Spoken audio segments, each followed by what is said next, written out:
Yo, Laker Nation! If you're a hoops head, we're going live for the NBA Draft Lottery tomorrow night on Tuesday, kicking everything off around 7:30 p.m. Eastern. Myself and Harrison Graham bringing you live analysis and reaction as soon as we find out which teams pick when in the NBA Draft. And when everything is said and done, we're bringing you our latest NBA mock draft. So be sure to subscribe to our main Chat Sports YouTube channel by going to youtube.com/chatsportstv or hit that red subscribe button.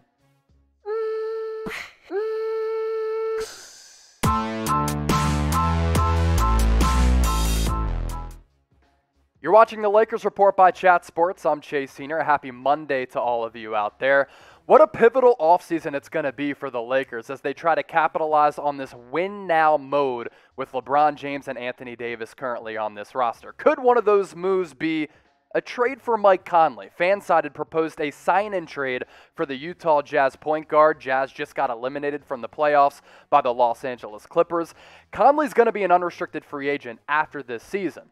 So the Jazz would have to sign him and trade him to be a part of this deal. The Lakers would have to do the same thing with Dennis Schroder. And speaking of Schroder, all signs point to the Lakers moving on from him, especially after he turned down that 4-year, $84 million contract extension, according to Brian Windhorst. That trade, to be specific, here it is right here on your screen. Lakers would get Mike Conley, Jazz would receive Dennis Schroder, Kyle Kuzma, and a 2021 first-round pick from the Lakers, which is currently slated at 22 overall. For me, if I'm Rob Pelinka, this would be very appealing because I think Mike Conley is a surefire upgrade over Dennis Schroder.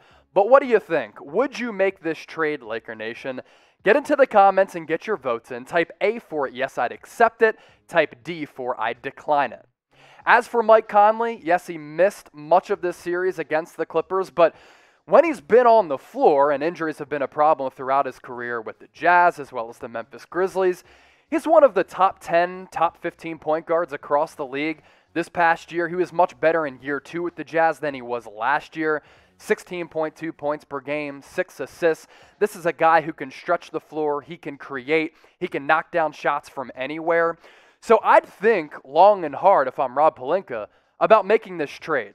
Dennis Schroder, to me, just kind of showed who he is in the playoffs. Had a golden opportunity to step up without Anthony Davis, with a somewhat hobbled LeBron James, and he didn't do so. Also, instead of going with a younger option, a cheaper option, I like this trade because Mike Conley is a win-now player for a win-now team. Can't emphasize this enough on the Lakers Report. LeBron James is 36 years old. He's going to be 37 years old in December. Anthony Davis is, of course, still in his prime, but injuries have kind of hovered around him throughout his career. The chance to win a championship is right now, and Mike Conley helps you capitalize on that window. So it all makes sense from that regard for this being a win-now player for a win-now team. And I go back to Mike Conley just being an upgrade over Dennis Schroder. I think he's the better and more complete all-around offensive player. He's the better shooter. He's a little bit more reliable because you know what you're going to get on the offensive end of the floor.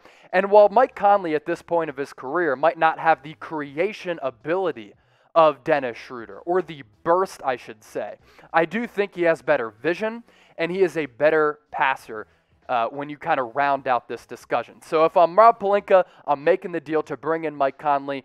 The big thing to monitor here, though, how much is it going to cost? Because Mike Conley, of course, is going to have to sign a deal with the Utah Jazz because he's going to be an unrestricted free agent.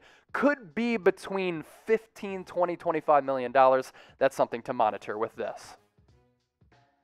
Chat Sports is going live for the 2021 NBA Draft Lottery. Myself, Harrison Graham, bringing you everything that comes to fruition Tuesday night, 7:30 Eastern. So make sure to subscribe to our main Chat Sports YouTube channel, not here on the Lakers Report, by going to youtube.com/chatsportstv and turn on those notifications. Therefore, when we do go live, you will be notified. So come join us. Another move that the Lakers could look into this offseason, it's trading Kyle Kuzma, and we've covered that here on the channel a couple of times. And this has kind of come to light because Kyle Kuzma took to Instagram, where somehow he has more than 5 million followers. I'm not sure how that's the case. Maybe because NBA just dominates social media. And he removed the Lakers from his Instagram bio.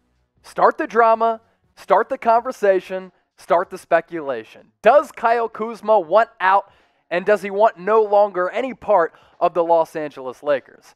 He honestly is one of the few tradable assets on this roster right now for a few reasons. He's still young, he's shown some potential, he's had some pretty good seasons, and also if he does become the player that the Lakers thought he was going to be when they signed him to that extension, he's pretty affordable at $13 million per year over the next 3 years, and in the current day modern NBA, he does have some value with his ability to score. But also, there's more to this than Kyle Kuzma taking the Lakers out of his Instagram bio. Marc J of ESPN was on the jump, and this is a credible reporter who had this to say about Kuzma. Kyle Kuzma has been in this LA bubble. He's behind LeBron. I think he's ready for a new start with a bigger opportunity. Some Laker fans might be surprised at the regression of Kyle Kuzma because in his first 2 years in the NBA, they thought maybe he was going to be the next really good young piece for this franchise. As a rookie, 16 points per game, little more than 6 rebounds. He shot 45% from the deck, almost 37% from distance. In his second year, the scoring numbers went up, the field goal percentage went up, and while the three-point percentage went down, Kyle Kuzma put together 2 really good first 2 seasons of his NBA career. But that regression has taken a toll the last few seasons, especially this year. And there are a few reasons for that, which we'll explore here coming up. But I don't think he was good at all in the regular season when he could have stepped in and really been a playmaking option when LeBron and AD were out. But even when they were back, he was awful in the playoffs. He shot less than 30% from the floor. And this past season, the numbers don't pop out at all. Less than 13 points per game, 44% from the deck, and 36% from 3.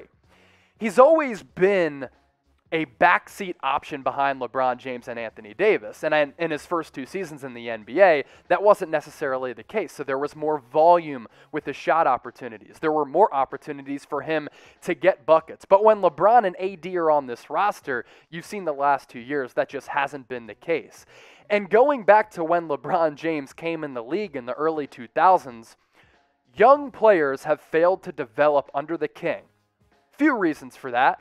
Those are always win-now teams, but also LeBron, as he's taken more general managing duties, so to speak, and he has taken part in kind of forming the teams around him, he's always gone after veteran players because he understands they're best suited on the roster to compete for championships right now. I think it's really clear, and it's become very, very apparent, that Kyle Kuzma is just flat out lacking confidence. Now, that could be because the shot opportunities haven't been there, but when you're playing in the shadows of LeBron James and Anthony Davis in the big mega market that is Los Angeles for the franchise that has 17 titles, you feel that pressure often. And the expectations are there year in and year out for you to produce. And when you're not producing, you're going to receive the fair share of the criticism, and that's what happened with Kyle Kuzma. So at the end of the day, I think it's best for both parties to move on. The Lakers are very cap-strapped. They don't have a lot of money going into next season. Kyle Kuzma is somewhat affordable for other teams at $13 million if he can be the player that he was in the first 2 years of his NBA career. But for his sake, I think that he just feels that pressure of being under LeBron, AD, playing for the Lakers right now, not living up to expectations, especially that contract extension. And I think it's just best for Kyle Kuzma to leave the Lakers, but also for the Lakers to move on from him because he is somewhat damaged goods currently on this roster, but also they might be able to get something back. So do you think Kyle Kuzma has trade value? I'm somewhere in the middle on this topic of conversation. Get your votes in the comment section. Type V for yes, he has value. Type Y for yikes, he really, really doesn't. For nonstop Lakers coverage throughout this crazy and very, very important NBA offseason for the Lakers, make sure you're subscribed. We're pushing out multiple videos every week, all of the latest news and rumors with NBA free agency and the NBA draft. Everything that happens, we got you covered here on the Lakers Report, so subscribe by either hitting that red subscribe button down below or go to youtube.com/LakersTV. One important note before we head out of here, Lakers this past season were ravaged by injuries. Maybe that's going to improve moving forward because the Lakers didn't renew the contract for head athletic trainer Nina Tsai. They lost 163 regular season games due to injuries and illnesses this past year, and no Lakers players played in all 72 games this past season. Because they were in the NBA bubble and played so deep into the season last year, I think the short off season flat out killed Los Angeles. Like, LeBron James never goes down with injuries. He's been the bionic man. AD has suffered a lot of injuries throughout his career, but he kept going down left and right. And I think that shortened off season, to go along with the compact schedule that you saw this past year, because the NBA really wanted to fit in a 72-game schedule because #money, ended up hurting the Lakers. So I'm not sure a new head athletic trainer is going to really help this franchise all that much. Injuries are part bad luck. They're also part of the game. Sometimes they are part of the preparation and training methods. I'm not sure that's the case with the Lakers, but we'll see if this ends up playing any type of difference with this franchise as we look ahead. So do you like this move by the Lakers? Let us know. Some people were calling for the athletic training staff to be fired. Others were content with it. Type 1 for yes, I like it. Type 2 for no. Get your votes in down below.